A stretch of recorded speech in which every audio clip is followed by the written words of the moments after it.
Heya, Leilanix here. This video is very different than what I usually do, but this one is very important to me. The first thing that I want to say is that it's almost been my 3-year anniversary since I started game development. Technically, I've wanted to do it since I was a young child, but I genuinely never thought that I could see myself doing it because of how complex it looked. I consider the 11th to be my first anniversary since that's the day my first build of my first project was into motion. I had gone back and forth on it for like a couple of months prior, but like I said, it was an intimidating start. That was until I had a dream where I made a game. I decided then that it was time to try and stick with it, and that was a very life-changing decision in all the best ways. I've learned a lot from game development and I'm forever grateful for it. This is what has led me to this specific thing in the present day. Over the past few years, I've definitely found my calling and passion, but I've still made some mistakes along the way. I struggled a lot with managing my projects. I would end up coming up with a new and exciting idea, wanting to work on the new idea, which would then leave my last and current project kind of into the dust. This is a horrible habit and flaw of mine, as I was basically promising something I couldn't end up finishing. Game development takes a lot of time, and I've realized that my brain needs things to feel new and exciting to avoid burnout or demotivation. So, I've come up with a little plan, and I need your help. Currently, I've been working on a project called Apple of My Eye. However, I also feel like I need another project to work on so I don't get burnout, or anything similar. With all my past projects, I feel guilty for leaving them in the dust, but I also want something new at the same time. Due to this, I've decided that I'm going to work on 3 projects at a time. They will be separated by chunks, which will basically be a checklist of things I want to work on before moving on to the next project. This will give me enough time to focus on a project for a little, but it will also be short enough to where I'll be able to divide attention between the projects and to avoid any stress or roadblocks. I already have 2 projects chosen for this, with Apple of My Eye being one of them. However, I need your help picking the last one since I have many ideas. I really value other people's feedback, and since my 3-year anniversary is coming up, I decided that I would like to set up a poll. I want to give you guys a voice on which project you would like to see. Currently, my motivation could be fine with any of the projects on the list here. I'm going to go through each project idea, show a time-lapse of the logo while reading a small paragraph I wrote about each one. There are 5 total project ideas, and I would love to hear your feedback on them through a Google form that I will be linking in the description.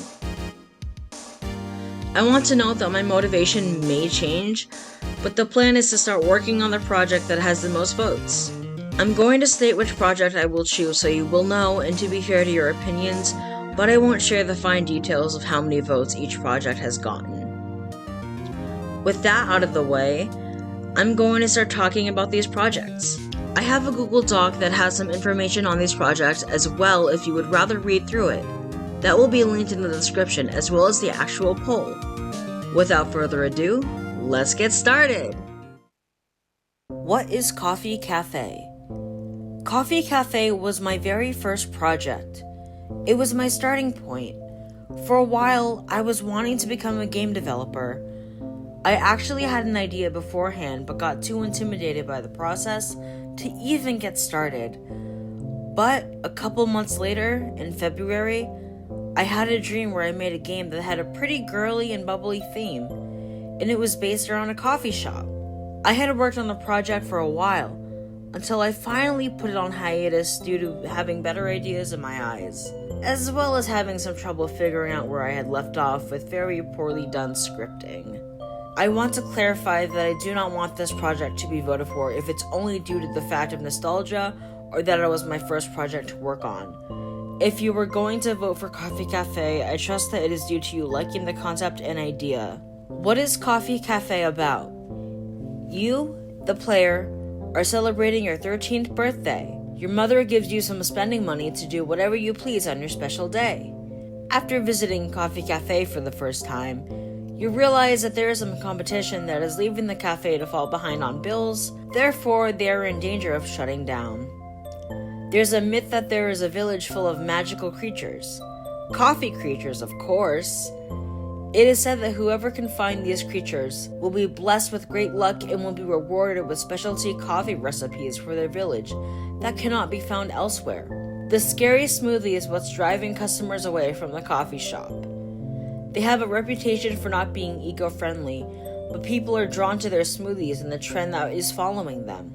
Alicia from the coffee shop is worried about the bigger issue, but without an audience to listen to her, she trusts you to help save the coffee shop. If the coffee creatures do exist, it would be great to meet them, and surely they would help with the dying business, right? After meeting some friends along the way, Petunia, Jasmine, and Noah, you start to realize that some things are different than they seem, and that there are much bigger issues that are in need of assistance than just saving a single coffee shop. This game is family friendly and can have an audience for everyone. What is Black Sheep Pet Shop? Black Sheep Pet Shop is another unfinished project of mine. There were plans to have voice acting in this Tamagotchi-inspired horror game. Black Sheep Pet Shop follows different character tropes and personalities. What is Black Sheep Pet Shop about? For this project, the gameplay and story are a little different. You, as the player, have decided to adopt different animals from a pet store. Maybe there's some sort of motive behind it, such as being against keeping animals in cages and to give them a good home. Or maybe there isn't a motive. Regardless, the fact of the matter is that the player keeps adopting pets. The gameplay aspect will include Tamagotchi and pet similar elements. You'll have to feed your pets, talk to them, and play with them. Did I mention that they can talk? Anyways, the story follows Willow the rabbit. Her bubbly and sweet personality, as well as her feeling lonely, convinces you to adopt more pets so she can have more friends. With that, she is able to reunite with her best friend, Samantha the sheep. However, things get a little weird once Jasper the cat comes into the picture. Willow develops feelings for him, and one by one, the other pets start to disappear. The other pets find this odd, but aren't too worried, except for Samantha, who has a feeling that things are much worse than just some disappearances.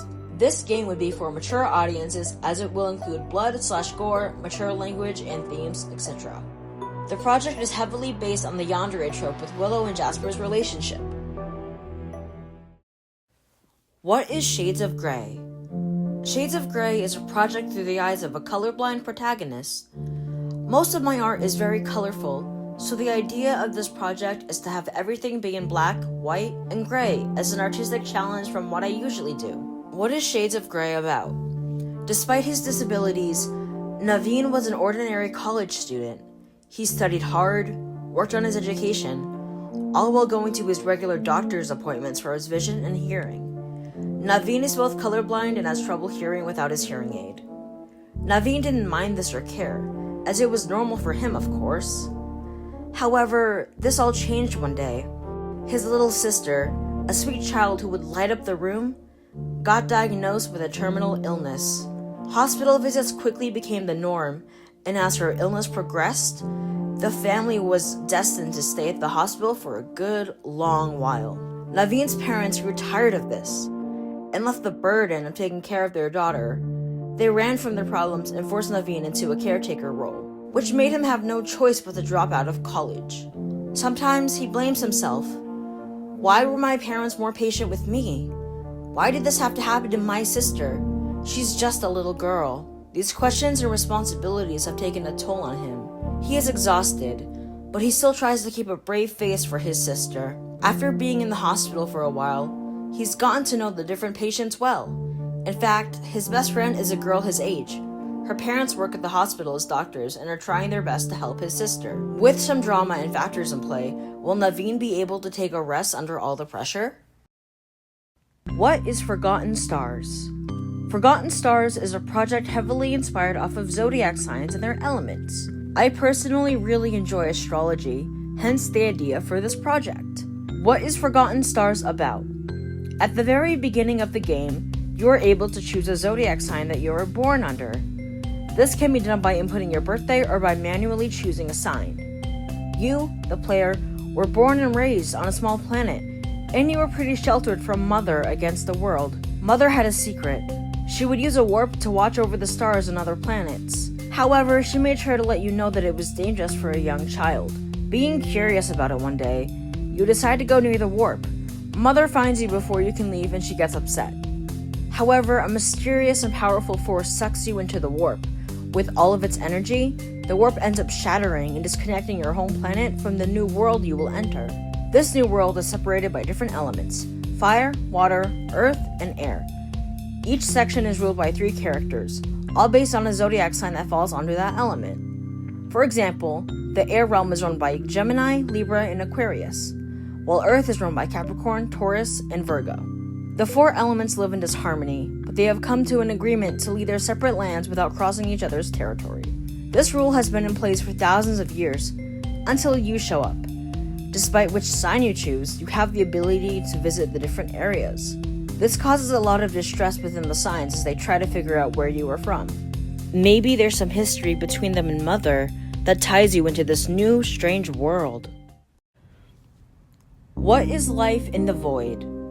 Before I started game development, I was working on a story called Harmania. This was a very big passion project that has lasted years.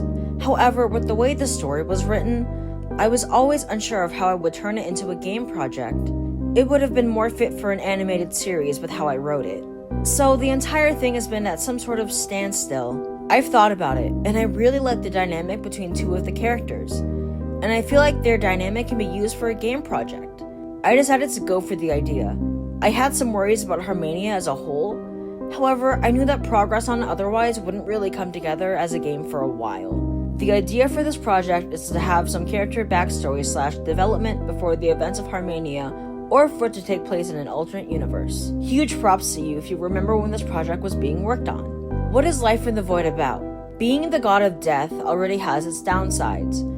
Void's place in the world wasn't something he wanted. As the Grim Reaper, he was always misunderstood at best and feared at worst. After all, nobody knows what to expect after death, right? Is it all just blackness and nothing? Or is there an afterlife? Void could simply tell the citizens of Harmania, sure. However, he felt that the truth shouldn't be taken for granted while someone is alive.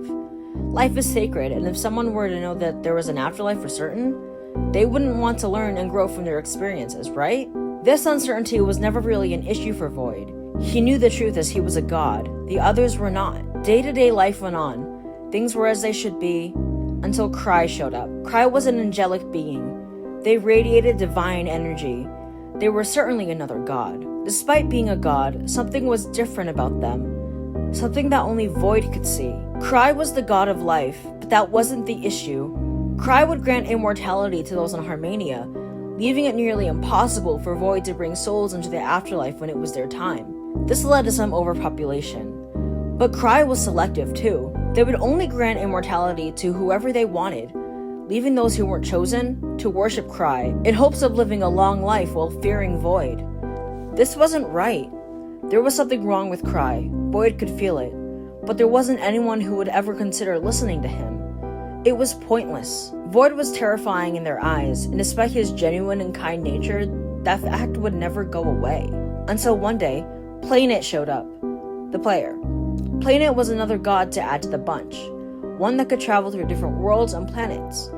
They could see that the afterlife was real, therefore they decided to try and understand Void, which they did. The 2 of them became very close friends. Planet was all that Void had. However, some things didn't add up or make sense between the 2 rivals. Through some exploration and digging around, will Planet discover some hidden secrets or understand the situation from a whole new perspective? What will happen to the afterlife, Harmonia's population, and the friends they've made? That was a lot to sit through, so I wouldn't blame you if it was hard to remember anything. That is why I've decided to put timestamps and captions for the video, as well as writing all the information into a Google Doc if you prefer to read it, or just to get a recap of all these ideas. I really need to state how important this video is for me, and your support genuinely means a lot to me. I have a lot planned for 2023, and I'm very excited to share it with you. However, your vote on a specific project could change things drastically. I'll try to make this short, but I have one more thing up my sleeve to announce. For a while, I've been toying around with setting up a shop of some sorts. I've always wanted to be able to make my own keychains, and I've tried, but the quality wasn't up to my standards if I wanted to sell them. I also sell candles and do custom candle commissions on my Ko-Fi, but that's a whole different story. For a bit, I wasn't sure what to do with this until I found Bullcry and AC Goods. I was able to open a shop that sells my art through high-quality keychains, standees, pins, posters, and a lot more. I have spent a lot of time setting this up. As you can see, I have different categories for different things. I've been able to make merch for my own personal projects, as well as fan art for some of my interests. Want to buy a Neapolitan's keychain? You can! Want to buy a standee of silver from Apple of My Eye? Or would you want to get some fandom-related content instead? You can do all of these. I'm really happy with how the shop looks, and if you feel like checking it out, that would genuinely mean a lot to me. I want to state that the prices are a bit high. This is due to the manufacturer being the one to make the product and ship it to you themselves, all while giving me a cut as the artist. So please don't feel obligated to buy anything from my shop, but it's going to be there now if you ever want to support me. I want to expand on some merch ideas too. I already have a bunch of new ideas planned, but if you have any specific suggestions you would want to see, I will be sharing a Google form below where you can suggest anything you'd like to see in my art style. For the first 5 people that buy something from my store and message me with a receipt, I will make a drawing for you as thanks. I know this was a lot to talk about, but I'm really looking forward to what's in store for me this year. A couple of years ago, I don't think I would have seen myself doing all this in the future. But making games and creating art has been the best thing, and I'm forever grateful for those who have supported me throughout my struggles. Before I go, I want to give a shout out to anyone who knows me in real life who is watching this. I may have sent this video to a bunch of people due to its importance. Anyways, thank you all so much for watching until the end. Thank you for taking your time to vote for a specific project, and thank you for checking out my shop too. 2026 will be my year. I just know it. Thank you guys.